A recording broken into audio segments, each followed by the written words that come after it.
오늘 아침에 일어났는데 날씨가 너무 좋아서 행복했습니다. 집에 들어갔을 때 아이들이 이유 없이 반겨주고 사랑해줄 때가 가장. 온 가족이 한데 오랜만에 모여서 맛있는 식사를 했을 때였던 것 같아요. 내 마음과 내 의사 다르게 다른 사람이 오해를 하고 좀 지금인 것 같은데요. 아직 제가 취직을 못해서 혼자 이렇게 남아있어 힘든 일 있을 때 옆에 같이 나눌 사람이 없다고 느껴질 때.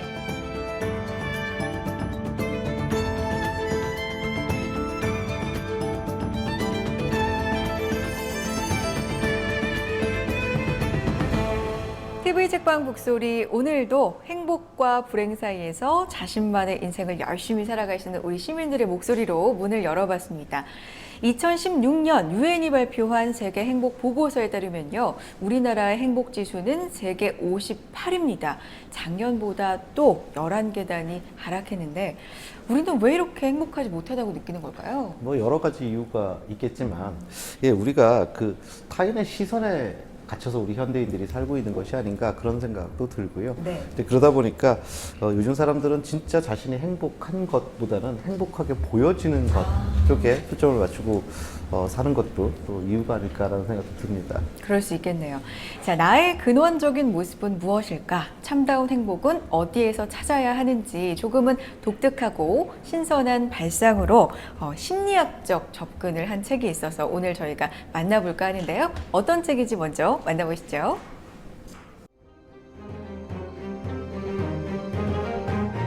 집단이 꾸는 꿈, 심리원형의 저장고 신화. 융 분석 전문가, 정신과 전문의 이남희 교수가 주목한 우리의 전통 신화. 23가지 전통 신화를 바탕으로 한국인의 집단 무의식을 탐구하다. 신화의 통찰력으로 만나보는 자아, 사회, 그리고 삶. 당신들이 나의 신이다. 심리학이 만난 우리 신화. 네, 전통 신화와 심리학의 만남이라 벌써부터 기대가 되는데요. 얼른 한번 모셔보죠. 심리학이 만난 우리 신화의 저자 이남희 교수님 모셨습니다. 교수님 안녕하세요. 네, 안녕하세요. 반갑습니다. 네. 참 오래전부터 뵙고 싶었던 유명한 감사합니다. 저자분을 이렇게 직접 뵙게 그러게요. 돼서 아주 영광입니다. 네. 신화 하니까 네. 뭔가 아테네 여신 근데 제 책에서는 네. 주로 우리 신화를 많이 다뤘어요. 그러니까요. 네. 그러니까요. 우리가 신화하면 너무 그리스, 로마 뭐 이런 식으로 유럽 중심적으로 생각하는데 맞아요. 우리 신화 너무 내용이 좋아요. 음. 그래서 그 잊혀진 신화들을 갖고 융 분석 심리학이라는 그 도구로 우리 마음을 해부하는 그런 책입니다. 일단 저는 그 이남희 교수님 뵈면 네. 너무나도 많은 책을 네, 펴내셨어요. 그래서 참 궁금해요. 그 아니 왜요? 앉아서 계속 책 읽고 그 공부만 하시는 분들도 그만큼 책을 내기가 아, 힘드신데 네. 또 의사시잖아요. 네. 그래서 일단 그것도 궁금하고 또 이제 이번 책 같은 경우에는 네. 이 전공을 살리셔서 또 심리학이라든지 이런 기초의 이야기를 하시는데 또 한국의 신화나 선화를 또 중심으로 말씀을 하셨단 말입니다. 네. 근데 여러 가지 지금 궁금한 것이 있는데요. 네, 우선 그 책 쓰기나 또는 읽기는 일종의 습관이에요. 저는 그렇게 생각을 해요. 그래서 한번 책 읽는 습관을 들인 사람은 계속 책을 읽게 그렇죠. 되고 또 책 쓰는 습관을 들이면 또 계속 쓰게 되는 그런 게 있어요. 근데 저는 바빠요. 사실은 환자 보느라고도 바쁘고 집에서 뭐 살림하고 뭐 이런 걸 바쁜데 그래도 책 읽고 쓸 때가 제일 행복해요. 그래서 행복하니까 쓰는 것 같아요. 그 결과가 좋은지 어쩐지는 잘 모르지만 아니, 그 이남희 교수님 책을 보면요 네. 특징이 있습니다. 어떤 문체상의 특징이요? 특징이라든지 왜 너무 이렇게 고민을 많이 해서 쓴 책은 그것이 뭐 좋은 책이다 나쁜 책인가를 완전히 떠나서 네. 일단 읽는 입장에서 굉장히 힘들 때가 있거든요. 근데 이남희 교수님 책은 쓰실 때 굉장히 즐겁게 쓰셨다라는 게 느껴져요. 신나게 막 이렇게 네. 속도감 그대로. 네, 속도감도 느껴지고 그 이해도 되고 굉장히 이렇게 리드미컬한 그런 느낌도 있고요. 네. 그래서 그 글 쓰시는 걸 굉장히 좋아하시는구나 이런 느낌을 저는 받았거든요. 우선은 이제 제 원칙이 어려운 내용도 뭐 초등학교만 졸업하면 읽을 수 있는 그 말로 바꾸자가 제 원칙이에요. 네. 혼자서 아는 좋은 지식은 저는 소용없다고 생각하고 네. 기본적으로 누구나 읽을 수 있는 책이 되면 좋겠다라는 생각하고 그 다음에 제가 이래봬도 실패한 소설가입니다. 소설을 쓰셨어요.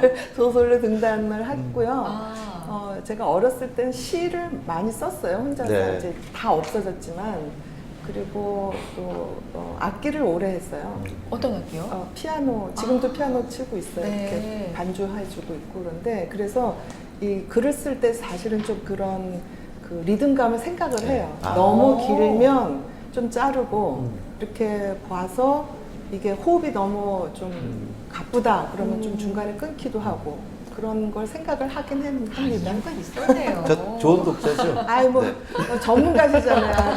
전문 평론가시니까. 리듬을 또 캐치해내셨어요. 네, 그런 얘기 해주시는 분 많지 않은데 감사합니다. 아, 역시. 네. 아니 그게 왜냐하면 정말 중요한 얘기를 하시기 네. 전에 이렇게 뭔가 숨을 고르는 느낌도 있고 또 어떤 중요한 이야기들을 하실 때는 그 굉장히 그 속도감을 가지고 팍팍팍 이렇게 들어오는 느낌이 있고 네. 또 그 다음에 마치 춤추는 것 같은 좋은 음악을 듣는 것 같은 그런 감사합니다. 느낌이 들어서 네. 너무 훌륭한 필자라고 네. 저는 늘 생각하고 있었거든요.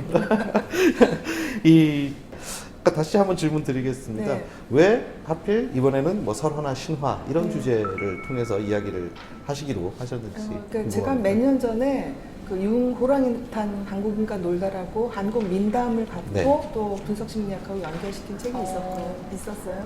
신화, 민담, 전설, 뭐 또는 소설 이런 게 다 분석심리학에서 연구 대상입니다. 네. 그래서 그 우리 무의식을 탐구하는데 민담이나 신화는 굉장히 좋은 재료예요. 왜 네. 그러냐면 민담이나 신화는 사람과 사람 사이에서 이렇게 구전으로 전해지는 게 대부분이에요. 네.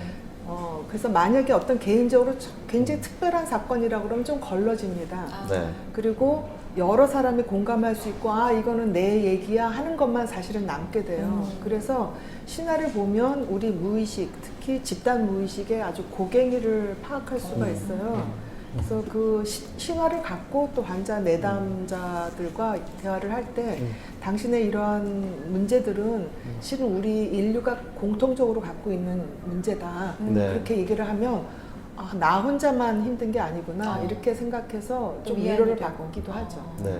이 고전 문학 하시는 분들 중에서 이런 그 한국인의 특징을 이야기하는 경우도 있더라고요. 그렇죠. 그 어떤 그 한국인들의 이 신화라든지 전설이라든지 설화라든지 이런 그 고전의 원형들을 쭉 파악해 봤을 때 이 그 죽음 이후에 대한 상상력이 굉장히 빈약한 그러니까 그래서 굉장히 현세적인 이야기들이 상대적으로 많은 특징들을 이야기를 하거든요. 근데 저는 조금 그 생각이 달라요. 왜냐하면 죽음 이후에 대해서 생각을 안 하게 된 거 오히려 최근에 저는 경향이라고 보고요. 원래 이제 제 책에도 있지만 우리 샤머니즘의 시대 때는 죽음 이후와 지금 현세가 그렇게 구분이 없었어요. 그러니까 현세가 곧 죽음 이후의 삶이고 또 죽음 이후 이 삶이 전부 다 같이 이렇게 혼재돼 있다고 할 수가 있죠.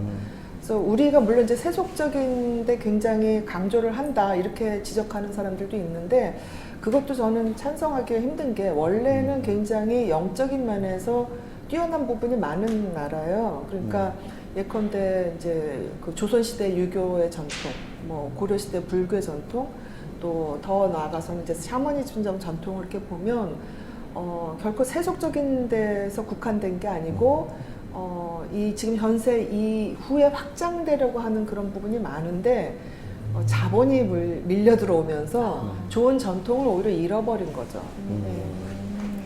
그렇게 볼 수 있군요. 밤새도록 얘기하고 싶은데. 그러게요. 재밌어요. 네. 술 마시면서 술이 있으면 더 좋겠네요. 네네.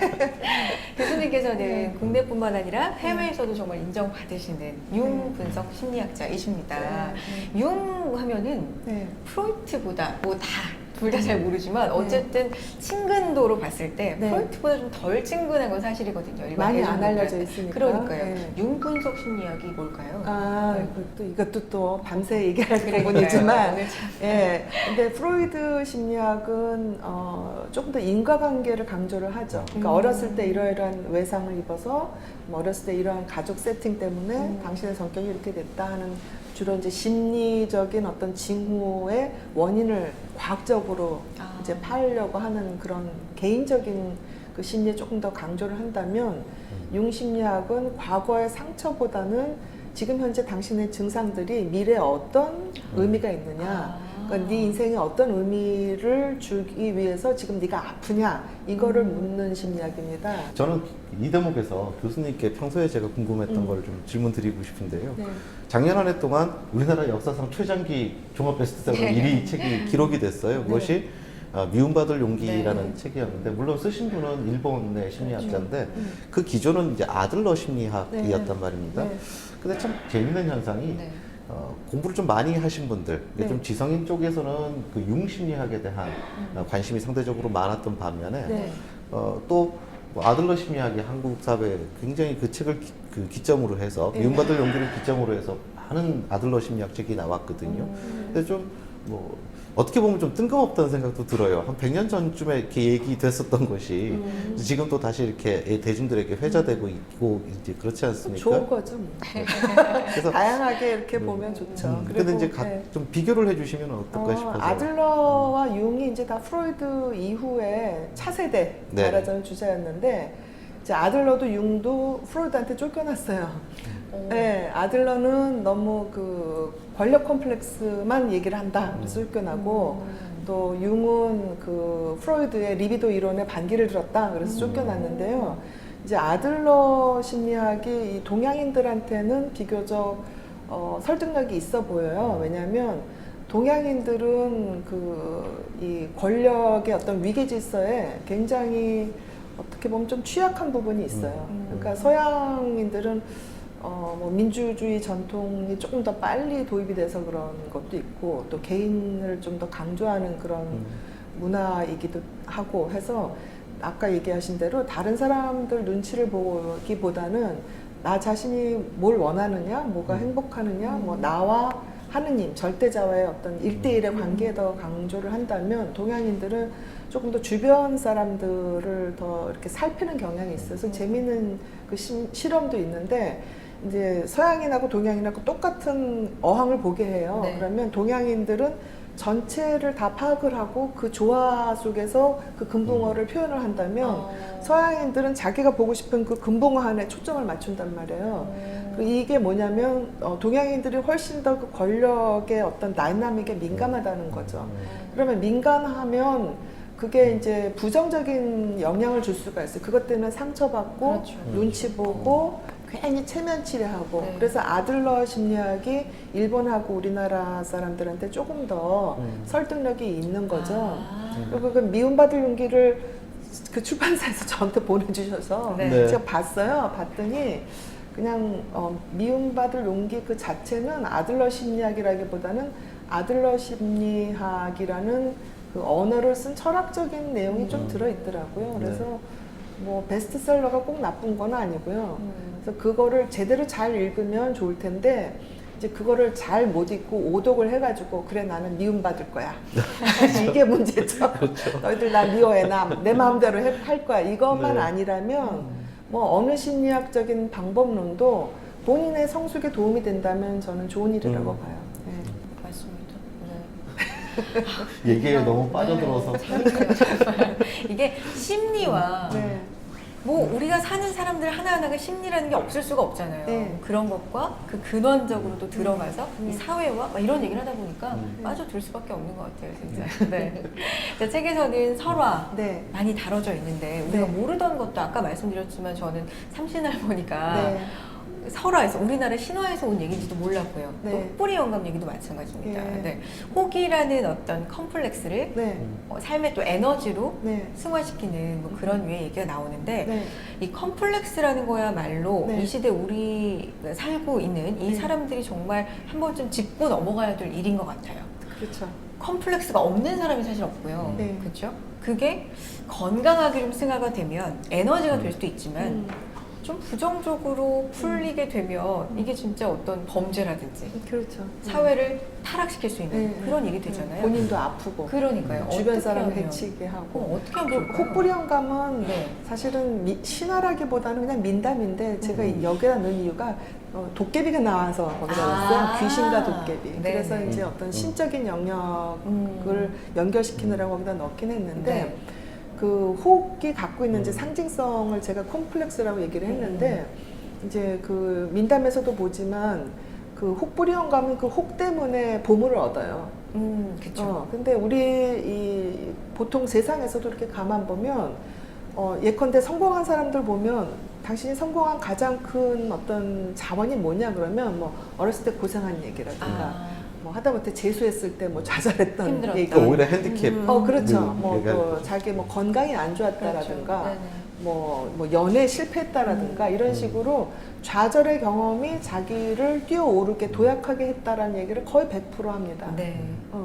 그러니까 그거는 이제 자기 컴플렉스를 이것 때문에 내 인생이 망했어 이렇게 좌절하는 그런 어떤 쓰레기 같은 걸로 하는 게 아니라 자기 걸음으로 만든 거죠. 똑같이 쓰레기나 걸음은 냄새가 나요. 그런데 하나는 그냥 버려지고 하나는 굉장히 도움이 되는 그래서 아름다운 꽃을 피게 하는 재원이 됩니다. 근데 어떤 거를 쓰레기로 할 거냐 걸음으로 할 거냐는 컴플렉스를 가진 사람들이 그걸 만지는 방식에 달려 있는 거예요. 그래서 뭐 예컨대 맹인이라든지 뭐 장애를 가지고 있는데 오히려 더 정상인들보다 훨씬 더 훌륭하신 분들이 많단 말이에요. 그러면 그거는 이제 그 컴플렉스가 승화된 거죠. 근데 모든 걸 다 갖추고 있어. 뭐 예컨대 요즘 말하는 금수저. 네. 그런데 그 금수저인데 뭐 마약을 하고 뭐 도박을 하고 뭐 가서 뭐 폭력 무슨 정가가 생기고 이러면 바로 그 금수저 때문에 본인의 인생이 완전히 타락을 하는 거죠. 네. 그러니까 그것도 사실은 컴플렉스입니다. 사람들이 전부 다 금수저 굉장히 부러워하는데 실제로 면담을 해보면 금수저 인생이 결코 녹록하지가 않아요. 왜냐하면 부모님의 비위를 맞춰야 되거든요. 그렇죠. 사장님 비위 맞추는 것보다 부모님 비위 맞추는 게 더 힘들어요. 그렇죠? 부모님한테는 우리가 떼쓰고 가서 뭐 위로받고 싶지 부모님 비위를 맞추고 싶진 않잖아요. 근데 이 금수저들은 비위를 맞춰야 돈이 나온다. 그 굉장히 큰 스트레스란 말이에요. 그러니까 주변에서 보기에는 다 좋은 건데 그 사람들이 바로 금수저라는 컴플렉스 때문에 문제를 일으킨다. 그런 것도 하나의 컴플렉스 이론으로 이해할 수가 있는 거죠. 근데 사실 최근에 이렇게 보면 저는 개인적으로 효율이라는 말을 좀 두려워하고 네. 생각해봐야 하지 않나라는 생각을 해봅니다. 우리가 생각해보면 뭐 효율 뭐든지 합리성을 동원할 수 있는 거니까 그냥 무조건 좋은 거 아닌가 이렇게 생각하지만 무엇을 위한 효율이냐라고 생각해보면 가령 이제 후기 이 산업 사이로 들어오면서 자본 축적을 위한 효율 쪽으로만 맞춰지지 우리 궁극적으로 인간을 위한 효율은 아니지 않은가라는 생각이 들거든요. 근데 그러다 보니까 이제 사회 전체가 좀 각박해지고 인간 중심이 아니라 자본 중심이 되다 보니까 도대체 인간이 무엇을 위해서 사는지 이제 그런 방향들을 많이 잃어간다는 생각이 드는데 그래서 참 어떻게 해야 되나 걱정이 많았거든요. 근데 이 책에 보면 이 해와 달 오누이 편에 보면요. 인간의 마음속에 신성한 동화줄이 있다면 이렇게 잔인하거나 비도덕적인 일을 하지 않을 것이다. 이 대목은 참 복음처럼 느껴지는 이게 뭔가 해결의 시발리가 보이는 부분이잖아요. 이 신성한 동화줄에 대해서 좀 설명을 해주시죠. 그러니까 제가 말씀드린 그 우리가 각자가 신화를 쓸 수 있다라는 거하고 이제 통하는 얘기인데요. 이제 우리 안에 신성성이 있다는 겁니다. 그러니까 기독교를 믿으시면 내 안에 하느님 계신 것이고 또 불교를 믿으면 내 안에 불성이 있는 거예요. 그러면 내 안에 있는 불성과 하느님 생각을 한다면 그렇게 악하게 할 수가 없는 거죠. 그리고 하느님과 부처님 또 뭐 다른 여러 신들의 입장에서 보면 우리의 목적은 많이 갖고 빠르게 뭔가 성취하는 데 목적이 있는 게 아니에요. 우리의 목적은 빠르거나 많거나 뭐 이기거나 하는 게 아니라 내 안에서 평화롭고 조금 더 충실하고 또 아름답고 행복하고 이런 데 목적을 둬야 되는 거죠. 근데 우리가 흔히 이제 행복이라고 그러면 많이 가지면 행복하지 않을까? 남보다 더 높이 올라가면 행복하지 않을까? 이렇게 잘못 생각할 수 있는데 실은 다른 사람한테 베풀 때 또 다른 사람들하고 더불어 살 때 훨씬 더 행복한 거죠. 그게 더 지속적이 되는 거고. 그러니까 그게 바로 그 내 안에 있는 어떤 신성성과의 동아줄입니다. 그러니까 그 신성성은 개인적인 신일 수도 있지만 공동체 전체와 연결되는 축일 수도 있어요. 그러니까 내가 파편화된 한 개인이 아니라 공동체 속의 한 존재로서 그 공동체와의 어떤 신성한 그 교류가 있을 때 내가 정말 더 사람다운 사람이 되는 거죠. 그러니까 아까 효율 얘기를 하셨는데 우리나라가 생산성이 낮단 말이에요. 낮은 이유 중에 하나가 뭐냐면 너무 눈치를 많이 보는 거예요. 너무 사내 정치를 많이 하는 거예요. 그렇죠. 그리고 너무 효율을 강조하다 보니까 사람들이 우울해지는 거예요. 불안해지는 거고 자살 충동을 갖고 있고 그러면 컨베이어 벨트가 아무리 빨리 가도 우울하고 자살 충동이 있는 사람들은 빨리빨리 반응할 수가 없어요. 네, 그러니까 내가 행복하면 컨베이어 벨트가 느리게 돌아가도 빨리빨리 뭔가를 하고 싶어요. 신나게. 신명이 나니까. 그렇죠. 네. 그 다음에 내가 이 일을 하는지 의미를 모르면 하기 싫어요. 근데 내가 이 일을 하고 있다. 근데 이 일을 함으로써 내가 뭐 아프리카에 누구를 도와준다. 뭐 예컨대. 그 다음에 내가 이 일을 함으로써 아름다운 차 하나가 만들어진다.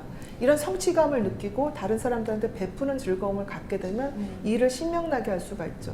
근데 기업이든지 어떤 조직의 지도자든지 하는 사람들이 각 구성원들을 그 구성원들이 갖고 있는 영혼을 보지 않고 하나의 뭐 나사나 볼트 이렇게 생각을 하면 그 사람들이 갖고 있는 정서적인 걸 생각을 안 하잖아요. 그럼 무조건 빨리 가. 한 명 정도 죽어도 돼. 한 명 정도 해고해도 돼. 이러면 그 조직이 발전할 것 같지만 그렇지 않다는 거죠. 조직은 기계가 아니기 때문에 주관적인 행복감에 의해서 굉장히 효율이나 생산성이 좌우가 된다는 거죠. 그러니까 사람들 각자가 행복하게 되면 결국엔 효율적으로 생산성도 올라가요. 지금 저는 뭐 여러 가지 이유가 있겠지만 최근 한 7, 8년 동안 굉장히 생산성이 떨어져 있고 네. 성장률도 계속 되고 있어요. 네. 그 이유 중에 하나가 행복하지 않게 만들어요. 네. 지도자들이. 특히 이 상위층이 아니라 이 중하류층이 열등감을 느끼게 하고 본인들이 이 구성원에서 중요하다는 느낌도 안 들게 하고 모든 거를 상위 한 10%가 다 좌지우지하게 그러면 나머지 90%가 우울해진단 말이에요. 그럼 돈도 안 써요. 돈 안 쓰면 결국에 소비도 떨어지고. 그러니까 상위 10%만 잘 살겠다고 하는 생각 자체가 사실은 상위 10%도 망하게 하는 그 지름길입니다. 그러니까 뭐 미국 같은 경우에서 상위 1%가 우리 세금 더 내겠다. 그건 그 사람들이 착해서가 아니고 현명해서 그런 거죠. 그렇죠. 세금을 더 내서 다른 사람들이 좀 신명나게 일할 수 있는 분위기가 되면 결국에 1%도 더 잘 살 수가 있는 거죠. 근데 그거를 지금 지난 한 7, 8년 동안 너무 잊어버리고 있는 거예요. 효율의 강도가 아니라 네. 효율의 수준이 문제인 거군요. 그렇죠. 네. 어떻게 어떤 수준의 네. 추구를 하느냐의 문제. 네.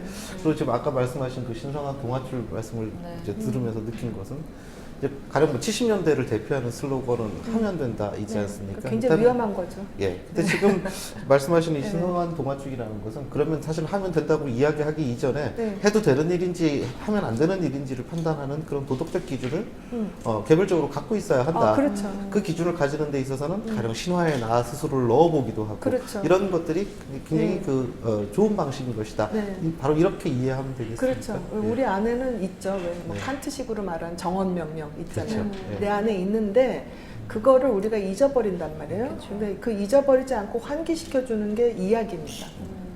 뭐 신화든 민담이든 소설이든. 그래서 너무 각박하게 개발서만 읽지 말고 소설도 읽고 고전도 읽고 하면서 내 안에 있는 어떤 도덕적인 명령에 대해서 생각해 보면 사회가 조금 더 덜 각박해질 거예요.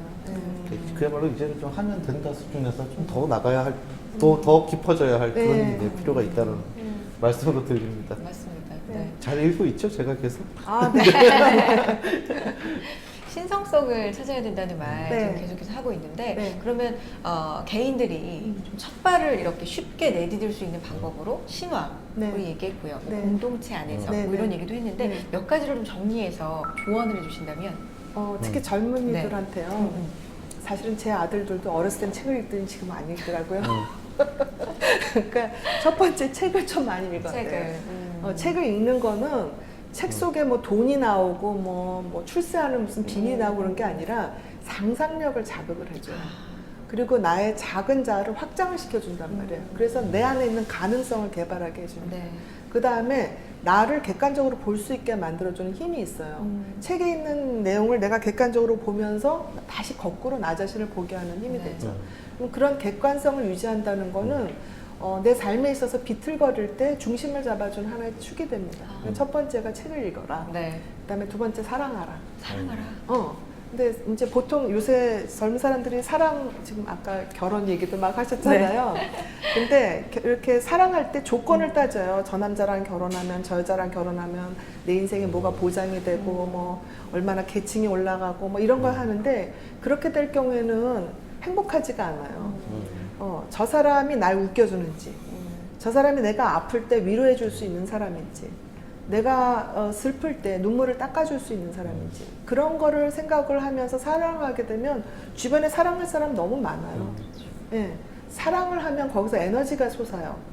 그래서 그 힘으로 또 다시 뭔가 일을 하게 되죠. 그러니까 그게 애인이 될 수도 있지만 뭐 부모님이 될 수도 있고 자녀가 될 수도 있고 또 고아가 될 수도 있고 또 노인이 될 수도 있고, 사랑하는 사람이 생기면 그때부터 인생에 의미가 있어집니다. 그러니까 우리 삶이 두려운 것은, 또는 우리 죽음이 두려운 것은 유한하고 고통스러워서가 아니에요. 어차피 유한하고 어차피 고통스럽습니다. 근데 우리가 무서워야 될 거는 의미 없는 고통, 네. 의미 없는 죽음이거든요. 그러니까 의미는 결국 사랑에서 나오거든요. 내가 당신을 사랑했기 때문에 내가 너무나 힘들고 또 지금 당장 이제 죽어야 될 운명이지만 참 행복했노라 이러고 떠날 수 있는 거죠. 그러니까 두 번째가 사랑입니다. 네. 그래서 책 읽고 사랑하고 뭐 건강하고, 건강이란 거는 뭐 남보다 더 많이 무슨 푸드 먹어서 뭐 저 노화 방지하고 이런 건강이 아니고, 네. 본인이 균형 잡힌 생활을 할 수 있으면 돼요. 그러니까 본인의 스타일대로. 그리고 이 건강이 나만을 위한 건강이 아니라 다른 사람들을 돌볼 수 있는 건강. 나 자신만 돌보는 건강이 아니라 다른 사람한테 나눌 수 있는 건강 정도만 있으면 돼요. 그래서 그 세 가지만 있으면 뭐 충분히 어느 상황에서도 뭐 차고 일어날 수 있고, 뭐 고통스러워도 다시 일어날 수 있는 힘을 갖지 않을까, 그런 생각을 합니다. 이제 사회가 건강해지려면 여성성이 이제 회복되고 존중받아야 된다, 이런 이제 말씀을 하셨습니다.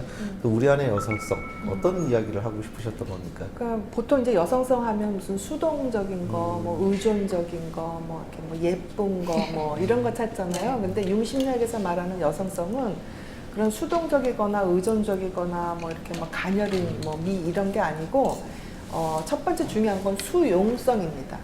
수용성이라는 건 뭐냐면 네. 받아들이는 거죠. 그릇이 돼서.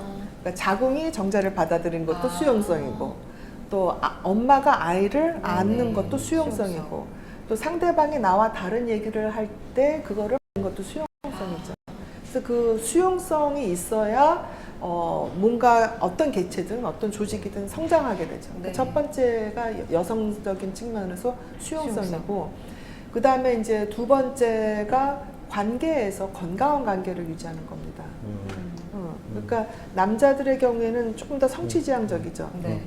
왜냐하면 예전에 이 낚시하고 네. 또 사냥하던 사냥. 그 유전자에 있어요. 그래서 딱 뭔가 타겟을 잡으면 거기를 막 달려가고 하는 그런 게 있다면, 여성들은 아주 원시 시대부터 아이를 낳아서 키우는 일이 훨씬 더 중요했단 말이에요. 그래서 관계지향성입니다. 그래서 물론 요즘에는 뭐 알파걸 이래서 아이는 낳지 않고 자기 성취에만 뭐 온 힘을 다 쏟는 경우도 있어요. 그건 뭐 각자 개인이 뭐 세계관이 다르기 때문에 그걸 뭐라고 할 수는 없지만, 기왕 여성으로 태어났다면 그런 어떤 다른 사람을 돌보고 다른 사람과 관계를 건강하게 맺는 그런 장점을 잘 개발하는 것도 좋은 거죠. 그 다음에 세 번째가 이제 생성성입니다. 생성성은 뭐냐면 여성들은 어라 하다 보면 10개월 만에 아이가 뚝딱 하고 나와요. 그것도 하나의 생성이죠. 그 다음에 그냥 뭐 대충 뭘 갖다 줬는데 뚝딱뚝딱해서 음식을 만들어줘요. 네. 그 다음에 뭐 이런 뭐 천조가리 갖다 줬는데 옷을 만들어줘요.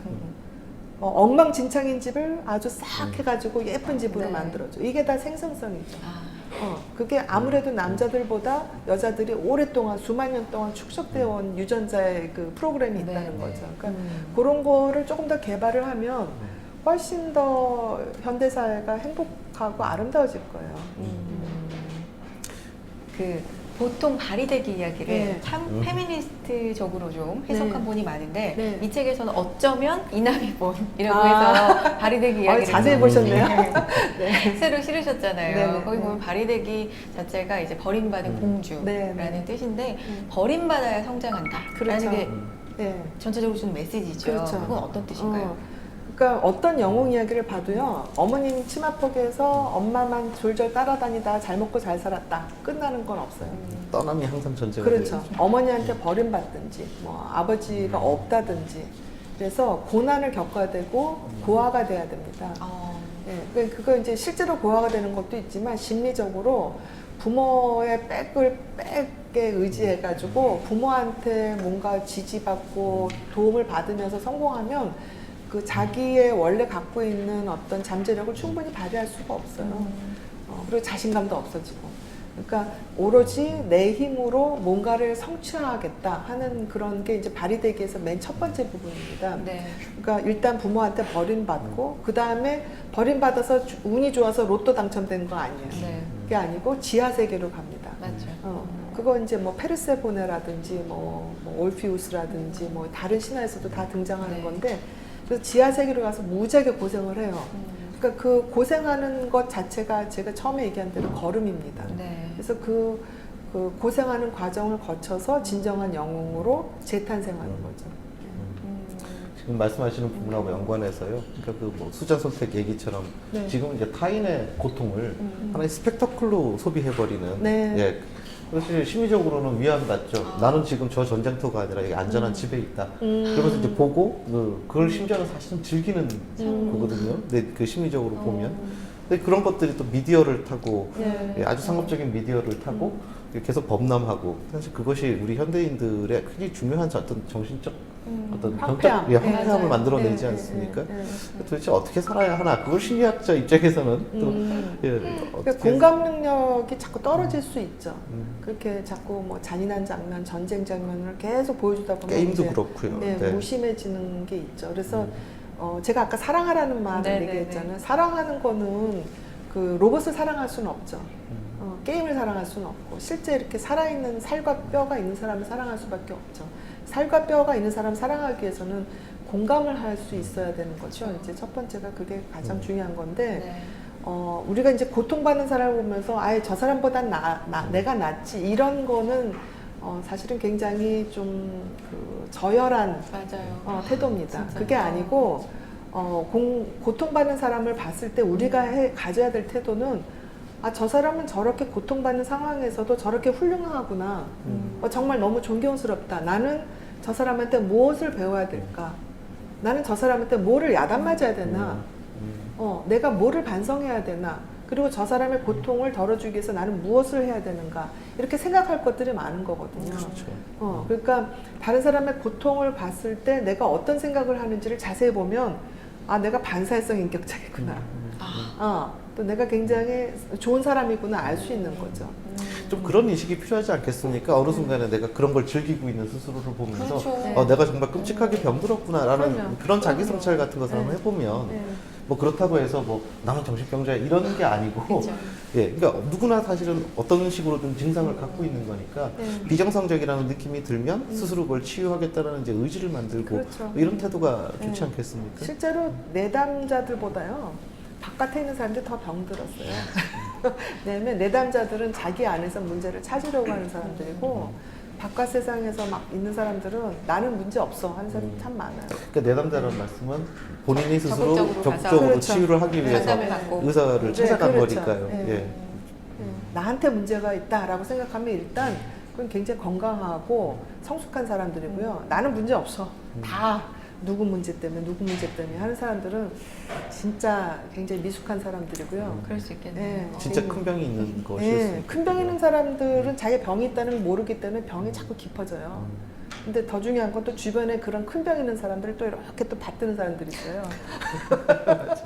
병자들의 모임입니다. 자, 이다미 교수님과 함께 신화 이야기, 또 우리 심리 이야기, 내면의 이야기까지 하다 보니까 시간 가는 줄 모르겠는데요. 자, 저희 독자분들도 궁금한 점이 있어서요. 저희가 담아왔습니다. 함께 보시죠. 요즘 금수저, 은수저, 동수저, 심지어 똥수저라는 말까지 나오는데 수저개군론에 대한 교수님의 날카로운 말씀을 듣고 싶습니다. 인간의 영역을 대체하고 있는 인공지능이 이슈화되고 있는 디지털 시대에 참자 찾기 어떻게 해야 할까요? 주변에 워커홀릭인 친구들이 많은데요. 이러한 일 중독인 현대인들에게 읽어주고 싶은 신화가 어떤 건지 궁금합니다. 네, 독자 질문 듣고 왔습니다. 첫 번째 질문은 우리가 아까도 얘기를 좀 나눴던 부분인데 수저계급론 얘기예요. 질문이. 네. 뭐 금수저, 은수저, 동수저, 흑수저, 요즘은 똥수저까지 나온다고 하고요. 더 위에는 다이아몬드 수저까지 있다고 해요. 어쨌든 글쎄요. 재미로 만든 누군가의 이야기일 수도 있지만 이 자체를 재미로 즐길 수만 또 없거든요. 어떻게 생각하세요? 그게 이제 지금 사회적 현실을 반영하는 하나의 조어죠. 신조어이기 때문에 그 말 자체보다는 지금 이렇게 젊은 사람들이 심각하게 어떤 계층이 고착화되는 거를 느끼고 있구나. 그러면 이건 정말 심각한 거기 때문에 뭔가 바꿔야 되겠다 하는 그런 생각을 하고 있고요. 그런데 이제 다만 중요한 거는 만약에 그렇게 계층이 고착화됐다 그러면 젊은 사람들이 어떻게 반응해야 되느냐. 네네. 그거에서 자조를 하거나 뭐 이민 가고 싶다 뭐 이런 얘기를 하는 많이들 게 하죠. 그게 솔루션이냐. 저는 그렇게 생각을 안 하거든요. 왜냐하면 대책 없이 이민 가면 똥수저가 돼요. 그 나라에. 그러니까 그 나라의 복지를 우리 외국인들이 이용할 수 없어요. 어차피 우리가 해결해야 될 문제란 말이에요. 그런데 말은 그렇게 하는데 어떤 행동을 취하지는 않아요. 그러니까 예전처럼 무슨 어떤 조직을 만드는 것도 아니고 뭐 투표를 하는 것도 아니고 또 무슨 글을 쓰는 것도 아니고 아무것도 안 해요. 액션은 취하지 않고 행동은 하지 그냥 않고. 불평만 하는 거죠. 그러니까 저는 그게 불평을 한다면, 그래서 정말 분노한다면 왜 젊은이들이 같이 조금 더 끼리끼리 모여서 뭔가 액션을 취하는 거를 왜 하지 않는가. 선진국 같은 경우에 젊은 사람들이 당도 만들거든요. 그럼 뭐 그 기성세대들이 마음에 안 들면 20대들이 모여서 당을 만들 수도 저는 있다고 봐요. 그런 건 하지 않고 불평만 하면서 이게 뭐 고착화된다. 이건 기성세대들, 이기적인 기성세대들이 고쳐줄 수 없어요. 고쳐줄 마음도 없고. 그렇다면 그 기성세대들을 어떻게 차고 나가야 될지를 구체적으로 고민을 해야 된다. 저는 그렇게 생각을 합니다. 이 두 번째 독자께서는 인간의 영역을 대체한다는 그 인공지능이 이슈화되고 있는 그 시대인데 알파고. 네. 그런 상황들 속에서 앞으로 이제 참자아라는 것을 어떻게 찾아야 하느냐 이런 질문을 해주셨습니다. 네. 그러니까 우선 인공지능이 우리 인간과 다르게 갖지 못한 부분이 몇 개가 있다는 걸 봐야 돼요. 첫 번째가 도덕 기능. 내가 이거를 하는 게 옳으냐 그르냐를 판단하는 그 장치는 아직은 없죠. 네네. 그러니까 입력하는 사람에 따라서 인종주의자적인 뭐 반페미니즘적인 얘기를 얼마든지 할 수 있는 게 이제 인공지능입니다. 그 다음에 두 번째가 자의식이 없어요.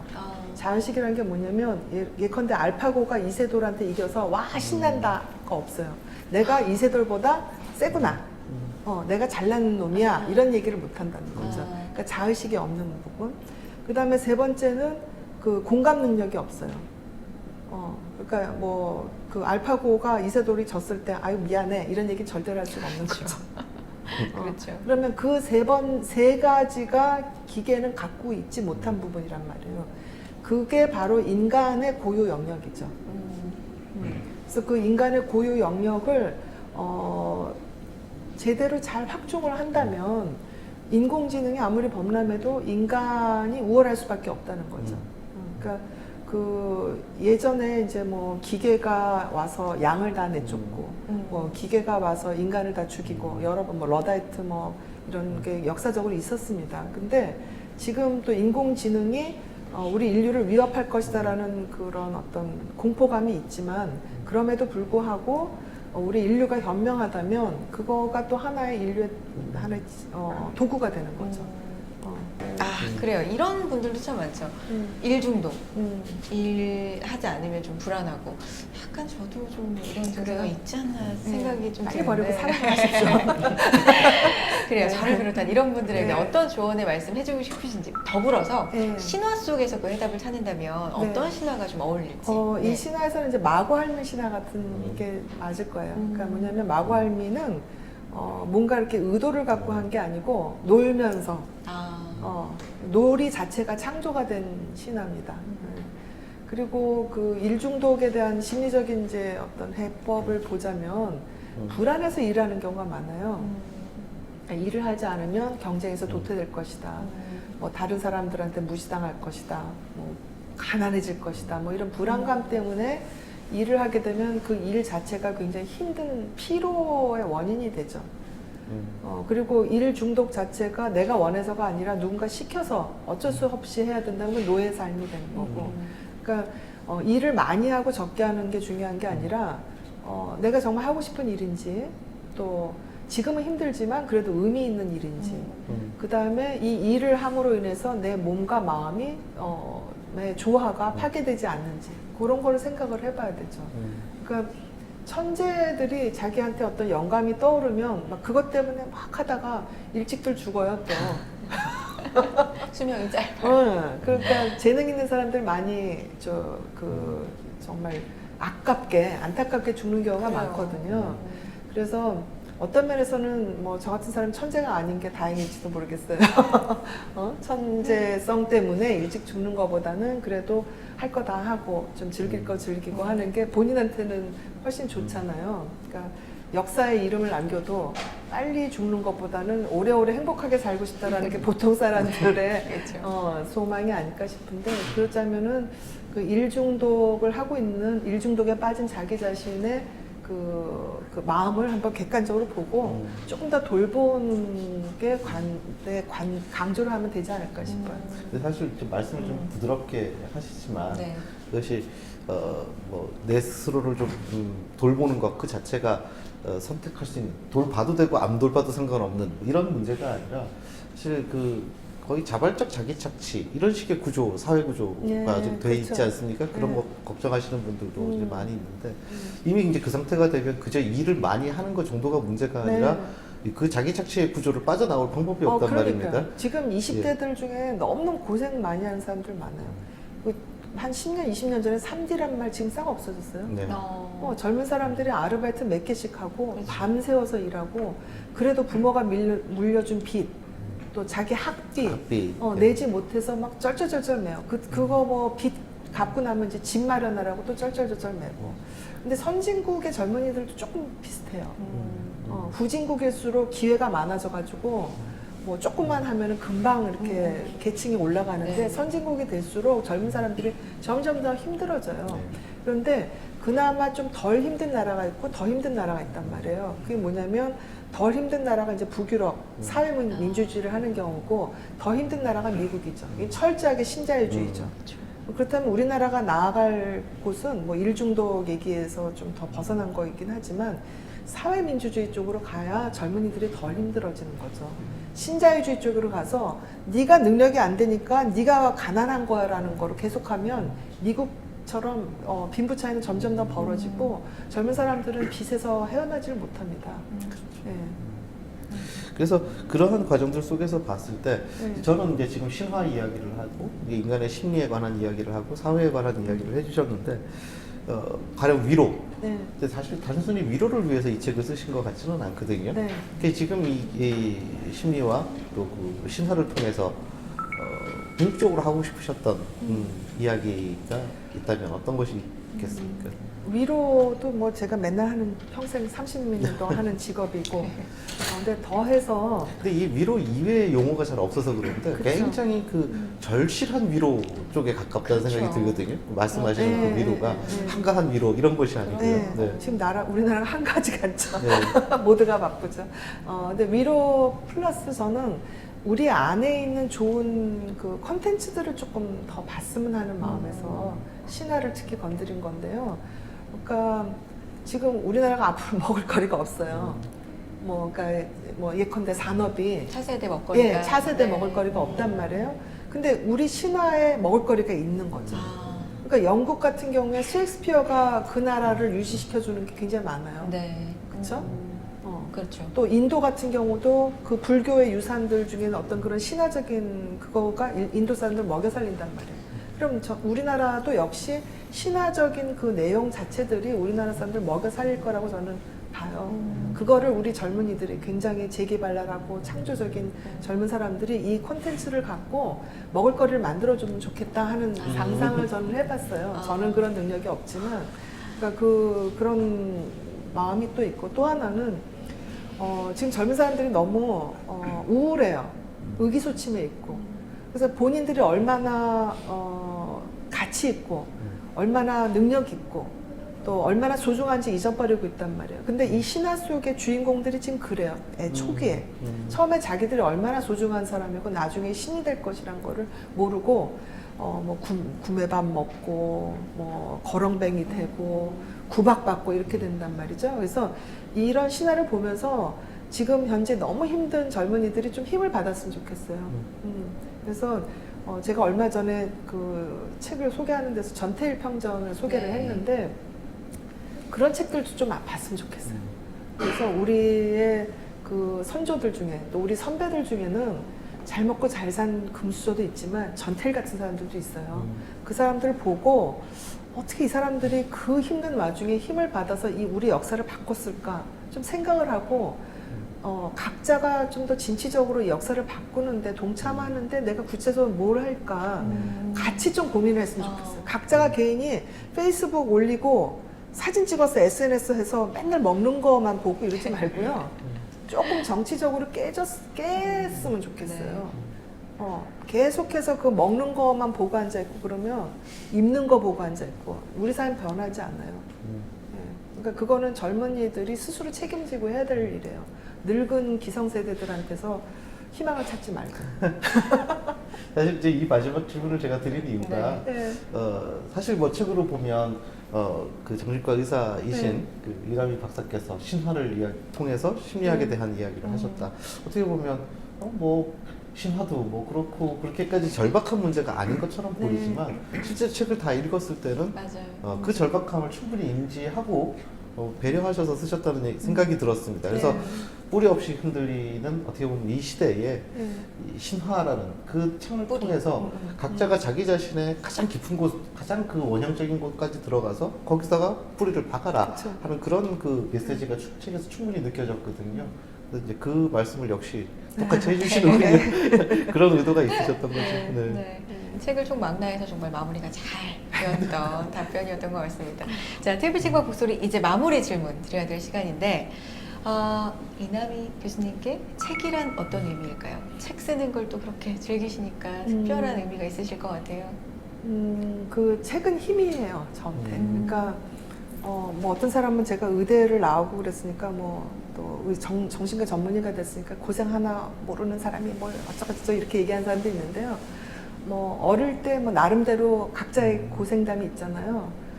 집에서 여러 가지 힘들고 이럴 때 책이 없었으면 견디지 못했을 것 같아요. 그거는 어릴 때뿐 아니라 지금까지도 힘들고 아프고 이럴 때 책처럼 좋은 친구는 없어요. 위로가 되고 그래서 그 사람보다 어떻게 보면은 더 깊은 힘을 줄 수 있는 좋은 친구 이렇게 얘기할 수 있을 것 같아요. 진짜 책 쓰는 거 즐기시는 분다운 대답입니다. 자, 앞으로도 좋은 책 많이 써주시고요. 오늘 말씀 고맙습니다. 네, 감사합니다.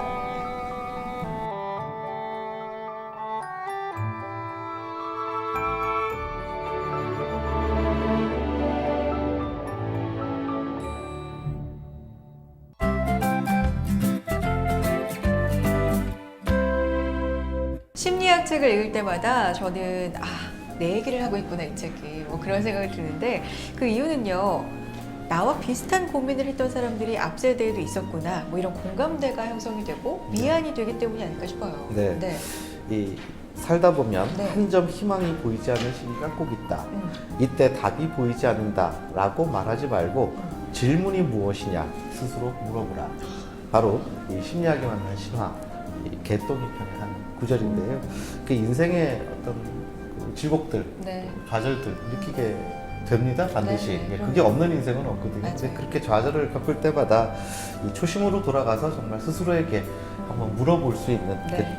그 질문을 던질 수 있는 그런 어떤 삶의 태도를 가지면 어떨까 생각해보는 시간이었습니다. 맞습니다. 그게 또 심리학이 우리 삶에 필요한 이유가 아닐까 싶은 생각 들고요. 자, TV 책방 목소리 다음 이 시간에도 좋은 책으로 인사드리겠습니다. 고맙습니다.